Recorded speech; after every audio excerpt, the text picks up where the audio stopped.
Hello மக்களே, இந்தியாவோட தலைநகரம் டெல்லியில பெரிய ப்ரொடெஸ்ட் நடந்துட்டு இருக்கு. அந்த போராட்டம் யார் பண்றாங்கன்னா சிஜேபி, காக்ரோச் ஜனதா பார்ட்டி. எதை எதிர்த்து பண்றாங்கன்னா மத்திய அமைச்சர் தர்மேந்திர பிரதான பதவி விலகணும்னு. ஏன்னா நீட் கொஸ்டின் பேப்பர் லீக் ஆனதுக்கு அவர் தான் பொறுப்பேற்றுக்கணும். ஸோ அதுக்காக அவரே பதவியை விட்டு விலகணும். இதுதான் அவங்களோட கோரிக்கை.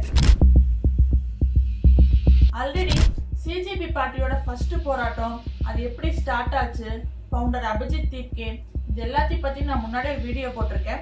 அந்த லிங்க் டிஸ்கிரிப்ஷன்ல கொடுக்குறேன், கண்டிப்பா எல்லாரும் போய் பாருங்க. சோனம் வாங்சுக்கோட உண்ணாவிரத போராட்டம் ஸ்டார்ட் ஆனதுல இருந்து இப்ப வரைக்கும் டெல்லியில என்ன நடந்துச்சுன்றத இந்த வீடியோல 1 by 1 பார்க்கலாம்.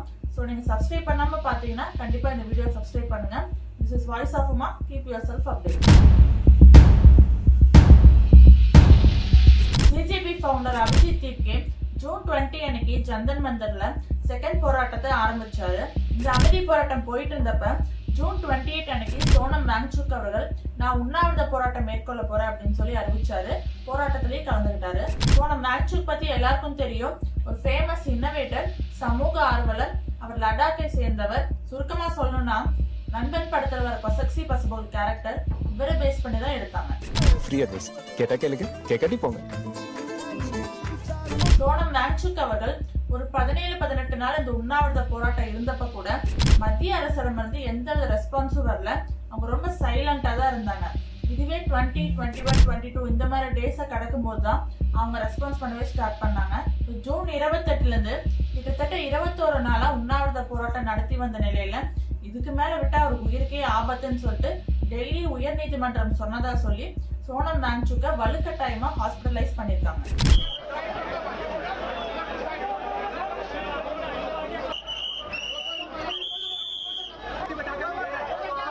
பட் உண்மையான ரீசன் அது கிடையாது. ஜூலை 20ஆம் தேதி நாடாளுமன்றத்துல மழைக்கால கூட்டத்தொடர் ஆரம்பிக்க போது. ஸோ அந்த அன்னைக்கு சிஜேபி பார்ட்டி முன்னாடியே அறிவிச்சிருந்தாங்க, நாங்க நாடாளுமன்றத்தை நோக்கி பேரணியா போக போறோம் அப்படின்னு சொல்லியிருந்தாங்க. ஸோ இந்த மாதிரி அசம்பாவிதம் எதுவும் நடந்துடக்கூடாதுன்றதுக்காக சோனம் வாங்சுக்கை ஹாஸ்பிட்டல் தூக்கிட்டு போயிருக்காங்க. சோனம் வாங்சுக்கை வலுக்கட்டாயமா ஹாஸ்பிட்டல் அழைச்சிட்டு போனதுக்கு அப்புறம் Abhijit Dipke, the founder of CJP, நான் இந்த உண்ணாவிரத போராட்டத்தை மேற்கொள்ளுவேன், நான் இனிமேல் ஸ்டார்ட் பண்றேன் அப்படின்னு சொல்லியிருக்காரு. சொன்ன மாதிரி ஜூலை 20ஆம் தேதி சோனம் வாங்சுக்கோட மனைவி கீதாஞ்சலி மற்றும் அபிஜித் தீப்கே தலைமையில நாடாளுமன்றத்தை நோக்கி பேரணி போனாங்க. சிஜேபி கட்சியினர் சன்செட் சலோ அப்படின்ற ஸ்லோகனை சொல்லிக்கிட்டே நாடாளுமன்றத்தை முற்றுகையிட்டாங்க. ஸோ ஜந்தன் மந்தர்ல மட்டும்தான் ப்ரொடெஸ்ட் பண்ண அனுமதி இருக்கு. இங்க நாடாளுமன்றத்துக்கிட்ட வித்தவுட் பெர்மிஷன் அவங்க பேரணி வந்துட்டாங்க. ஸோ போலீசாரும் ராணுவ படையினரும் அவங்க மேல லத்தி சார்ஜ் பண்ணாங்க. கண்ணீர் புகை குண்டுகள் கண்டினியூஸா வீசிக்கிட்டே இருந்தாங்க. ஸோ அதனால அங்க இருக்க மக்களுக்கெல்லாம் மூக்குல புகை ஏறி மூச்சுடவே முடியல. டெல்லி தலைநகரமே ஸ்தம்பிச்சிருச்சு. அங்க 144 தடை உத்தரவு போட்டாங்க.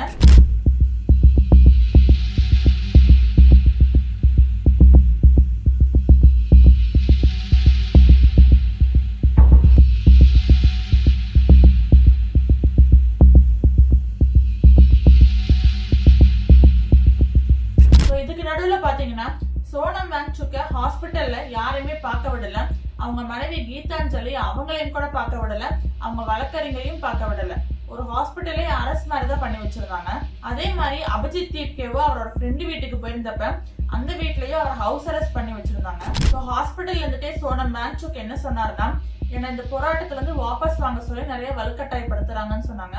பட் அவர் என்ன சொன்னாருன்னா, இது வந்து கண்டிப்பா நான் பின்வாங்க மாட்டேன். இறந்து போன 13 ஸ்டூடெண்ட்ஸ்க்கும் ஜஸ்டிஸ் வாங்காம நான் விட மாட்டேன். இந்த மாதிரி போராட்டம் பண்ணிட்டு பின்வாங்கிட்டா கவர்மெண்ட் என்ன நினைப்பாங்கன்னா, இந்த மக்களுக்கு வேற வேலையே இல்ல, ஒரு 10-20 நாள் போராட்டம் பண்ணுவாங்க, அதுக்கப்புறம் வாபஸ் வாங்கிடுவாங்க. அப்ப அந்த மாதிரி சூழ்நிலைக்கு நான் தள்ள மாட்டேன். கண்டிப்பா இதுக்கு ஒரு நீதி கிடைக்கிற வரைக்கும் நான் போராட்டம் பண்ணுவேன் அப்படின்னு சோனம் வாங்சுக் சொல்லியிருக்காரு. இந்த போராட்டத்துக்காக டெல்லியில மட்டும் இருந்துள்ள மற்ற ஸ்டேட்ஸ் லைக் ஆந்திரா, பீகார், ஒடிசா, ராஜஸ்தான் இந்த மாதிரி எல்லா ஸ்டேட்ஸ்ல இருந்தும் அவங்கவுங்க பங்கு கொடுத்திருக்காங்க. அது மட்டும் இல்ல, இந்தியால மற்ற பொலிட்டிக்கல் பார்ட்டிஸும் இந்த போராட்டத்துக்கு சப்போர்ட் பண்ண ஸ்டார்ட் பண்ணிருக்காங்க. சமாஜ்வாடி கட்சியை சேர்ந்த டிம்பிள் யாதவ இந்த போராட்டத்துக்கு சப்போர்ட் பண்ணதுனால அவங்க அரெஸ்ட் பண்ணிருக்காங்க. டெல்லியோட ஃபார்மர் டெபுட்டி சிஎம் மனிஷி சிசோடியாவும் டெல்லியில ஃபார்மர் சிஎம் வந்து அட்டிஷி மர்லேனா இங்க எல்லாருமே சப்போர்ட் பண்றேன்னு ஓப்பனா சொல்லியிருக்காங்க. அது மட்டும் இல்ல, நடிகர் பிரகாஷ் ராஜ் சார் அவர்களும் காலையில இருந்தே இந்த போராட்டத்துல பங்கெடுத்துட்டு நானும் சப்போர்ட் பண்றேன்னு சொல்லியிருக்காரு. இந்த மாதிரி பல அரசியல் கட்சிகளோட சப்போர்ட்டும் சிஜேபி பார்ட்டி நோக்கி தான் இருக்கு. ஸோ கொஞ்ச நேரம் கழிச்சு நாங்க இந்த பேரிகேட்லாம் தாண்டி போகலன்னு சொல்லிட்டு சிஜேபி கட்சியினர் இருந்த இடத்துல இருந்தே உட்கார்ந்து போராட்டம் பண்ணிட்டு இருந்தாங்க.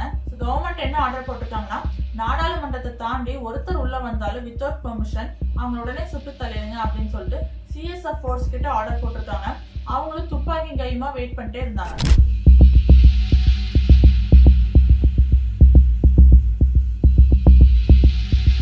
நிலைமை கைமீறி போயிட்டு இருந்தனால மத்திய பாஜக அரசு சிஜேபி பார்ட்டியை பேச்சுவார்த்தைக்கு கூப்பிட்டாங்க.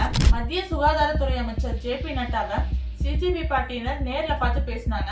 சிஜேபி சைட்ல சொன்ன கோரிக்கையெல்லாம் கைப்பட ஒரு கடிதமா எழுதி கொடுங்கன்னு சொன்னாங்க. அதுல சிஜேபி பார்ட்டியோட 4 கோரிக்கை என்னன்னா, மத்திய கல்வித்துறை அமைச்சர் தர்மேந்திர பிரதான் பதவியை விட்டு விலகணும், பாதிக்கப்பட்ட ஒரு 13 ஸ்டூடெண்ட்ஸ் அந்த குடும்பத்துக்கு நஷ்ட ஈடா 1 கோடி ரூபாய் வழங்கணும். சோனம் வாங்சுக்கை ஹாஸ்பிட்டல்ல இப்படி அரெஸ்ட் பண்ணி வச்சிருக்க கூடாது, அவரை ஃப்ரீயா போராட்டம் பண்றதுக்கு வெளியில விடணும். அது மட்டும் இல்ல, மேற்படிப்புக்கான இந்த மாதிரி என்ட்ரன்ஸ் எக்ஸாம்ஸ் லைக் நீட் எல்லாமே ரீஃபார்ம் பண்ணணும்.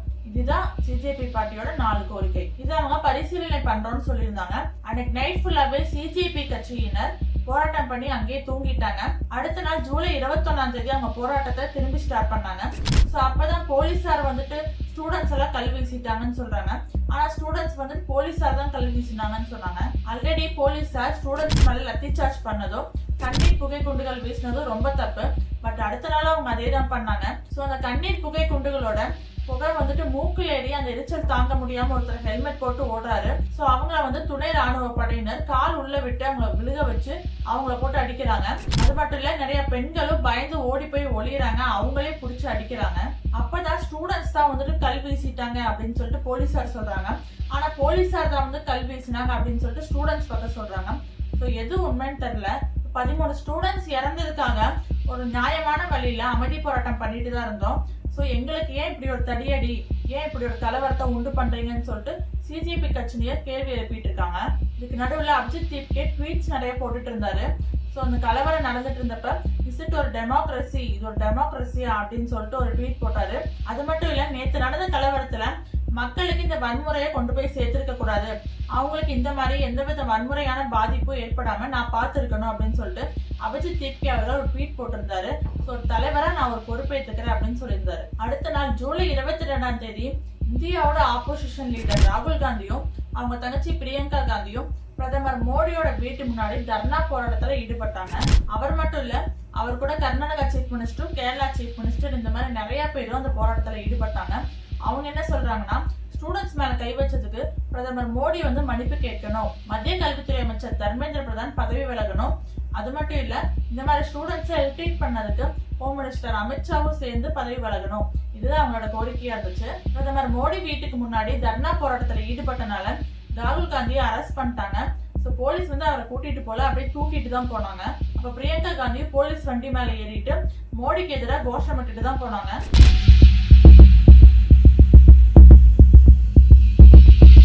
ராகுல் காந்தி அரெஸ்ட் பண்ணதுக்கு அப்புறம் கொஞ்ச நேரம் போலீஸார் அவங்களை ஹோல்ட்ல வச்சுட்டு அதுக்கப்புறம் ரிலீஸ் பண்ணிடுறாங்க.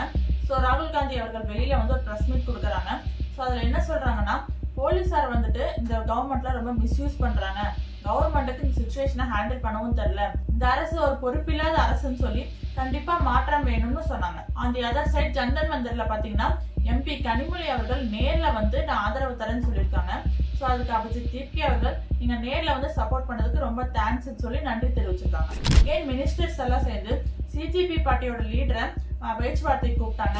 But CJP student leader Saurav Das என்ன சொன்னாங்கன்னா, இந்த மாதிரி நீங்க பேச்சுவார்த்தைக்கு கூப்பிடுறீங்க, பட் அதுக்கு உண்டான ஸ்டெப்ஸ் நீங்க எடுக்கிற மாதிரி தெரியல. ஜே.பி. நட்டா வந்து நாங்க இருக்க இடத்துக்கே வரணும், ஜந்தர் மந்திருக்கு நேர்ல வாங்க, எங்களோட 3 டிமாண்டை வந்துட்டு பூர்த்தி பண்ணணும்.